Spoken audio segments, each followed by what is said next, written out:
Hi guys, good morning, welcome to my channel. আজকে আমি রান্নাঘর থেকে তোমাদেরকে সঙ্গে নিয়েই আমার ভিডিওটি শুরু করছি। আশা করছি তোমরা সবাই খুব ভালো আছো, আমিও খুব ভালো আছি।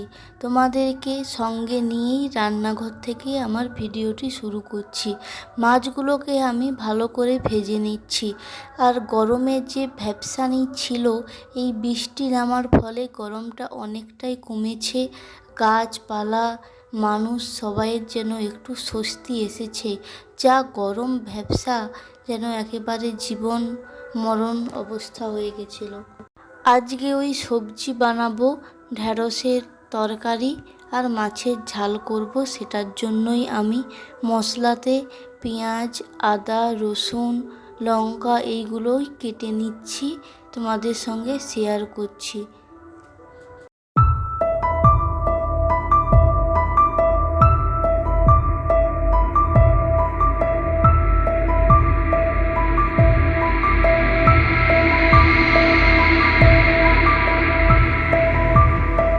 মাছগুলো এক সাইডে ভাজা হয়ে গেছে, আমি লউটিয়ে আর অন্য পাশে করে নিলাম।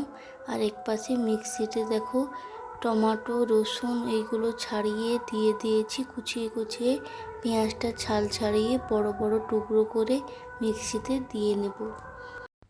ছেলেটা স্কুলে চলে গেছে, এই সময়ে যত তাড়াতাড়ি পারি রান্নাটা করে নেওয়ারই চেষ্টা করি। আর সেভাবে বেশি কিছু করব না, এই গরমে টুকিটাকি এটাই রান্না করে নেব খুব তাড়াতাড়ি। ছেলেটা স্কুল ছুটি পড়বে, এই গরমের জন্য অনেক দিন বাবার বাড়ি যাওয়া হয়নি, সেখানে গিয়ে ঘুরে আসব আর তোমাদের সঙ্গে কিছু মুহূর্ত শেয়ার করব। প্লিজ তোমরা আমার সাথে থেকো, পাশে থেকো, চ্যানেলটা সাবস্ক্রাইব করো, কমেন্ট করো, লাইক করো, আমাকে ভালোবাসা দিও। আমার পরিবারটা খুব তাড়াতাড়ি যেন একটু বড় করতে পারি। যারা আমার এই চ্যানেলটা সাবস্ক্রাইব করেছো আর লাইক করছো, তাদেরকে আমার তরফ থেকে অসংখ্য অসংখ্য ধন্যবাদ জানাই। আমি খুব হ্যাপি হয়েছি, জানো এই গরমে এত কষ্ট করে ভিডিও বানাই, তোমরা যদি আমার একটু পাশে থেকো আমার খুব ভালো লাগে।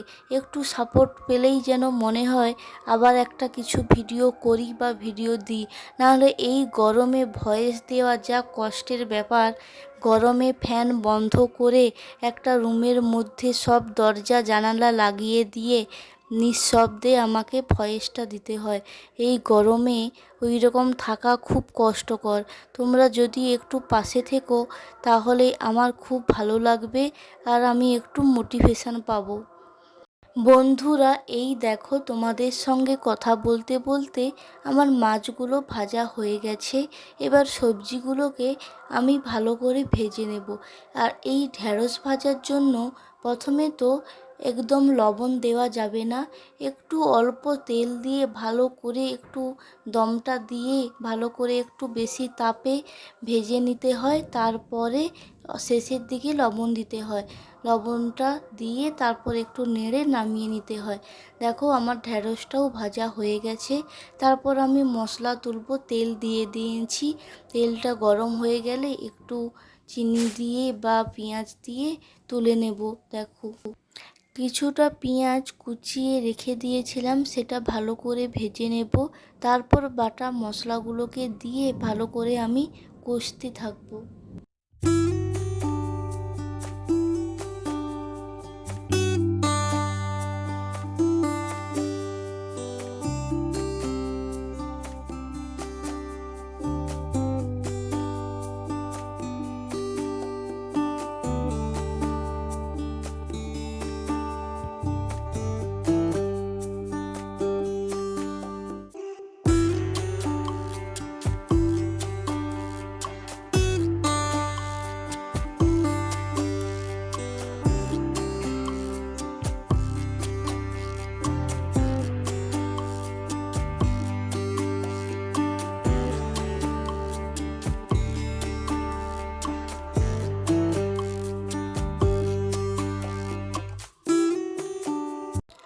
পেঁয়াজ আর সমস্ত মশলাগুলো ভাজা হয়ে যাওয়ার পরে আমি অল্প করে একটু হলুদ দিয়ে নিয়েছি আর ভালো করে কষিয়ে নিয়ে ভাজা ঢ্যাঁড়সগুলো দিয়ে মশলার সঙ্গে আমি মিশিয়ে নিচ্ছি আর চাপা দিয়ে নেব একটু, যাতে খুব ভালো করে সিদ্ধ হয়ে যায় আর তরকারিটা মশলার সঙ্গে সবজিটাও যাতে খুব সুন্দর মিশে যায়। তারপর পরিমাণ মতো একটু লবণ আর একটু মিষ্টি দিয়ে নেব, নিয়ে একটু 1 মিনিটের মতো চাপা দিয়ে রেখে দেব। তারপরে আমি ওটা একেবারেই রেডি হয়ে যাবে, কড়া থেকে এই থালাতে রেখে দেব। সবজিটা একেবারেই আমার রেডি হয়ে গেছে। এরপরে মাছের ঝোলের জন্য আমি কড়াইতে তেল দিয়ে নেব।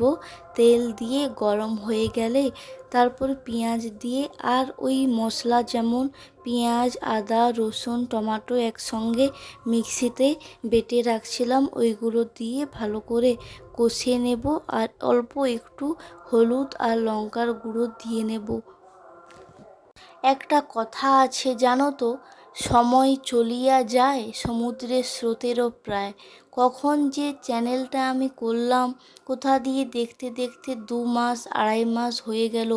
আমি যে এই কম সময়ে তোমাদের যেইটুকুনি ভালোবাসা পেয়েছি, সাপোর্ট পেয়েছি, সবাইকে অসংখ্য অসংখ্য ধন্যবাদ জানাই।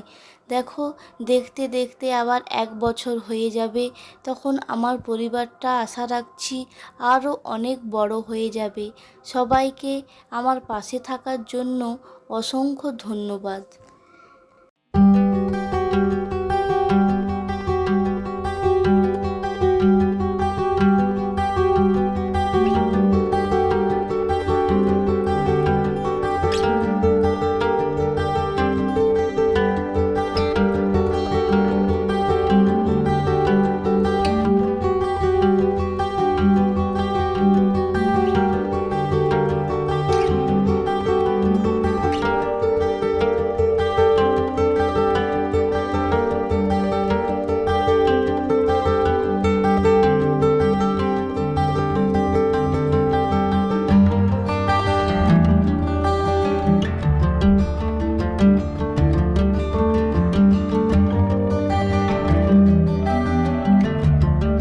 দেখো, এক পাশে আমি ঝোলের জন্য মশলাটা কষে নিচ্ছি আর এক পাশে দেখো দাঁড়িয়ে আর কি করব, বেল ছিল সেটাকেই আমি শরবত করে নিচ্ছি।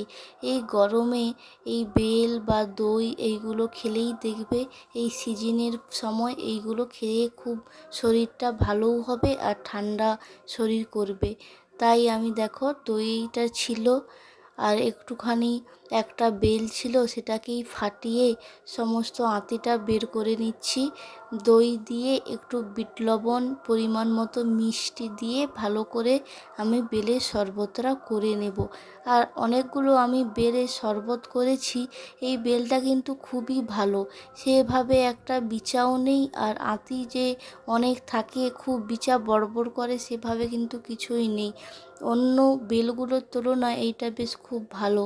আমি করছিলাম তো ওই জন্যই তোমাদের সঙ্গে শেয়ার করছি। দেখো, বিট লবণ পরিমাণ মতো আমি দিয়ে নিচ্ছি। দেখো, আমি জলটা দিয়ে নিচ্ছি যাতে চিনি লবণ সবগুলো ঠিক ভালো মতো গলে যায়, জলে সমস্ত মিশে যায়। আর এপাশে আমার মশলাটা কষা কমপ্লিট হয়ে গেছে। ভেজে রাখা মাছগুলো আমি মশলাতে দিয়ে নিচ্ছি, দিয়ে পরিমাণ মতো জল দিয়ে নেব, দিয়ে তারপরে 2 মিনিটের মতো ফুটিয়ে নেব। রেডি হয়ে যাবে আমার মাছের ঝোল। ওপাশে আমার বেলের শরবতটাও আমি করে নেব একসঙ্গে। সমস্ত রান্নাঘরের কাজ প্রায় কমপ্লিট হয়ে যাবে। আর দেখো, ঝোলটা পরিমাণ মতো আমি লবণ দিয়ে নিয়েছি, দিয়ে একটু ফুটিয়ে নেব, তাহলেই রেডি হয়ে যাবে।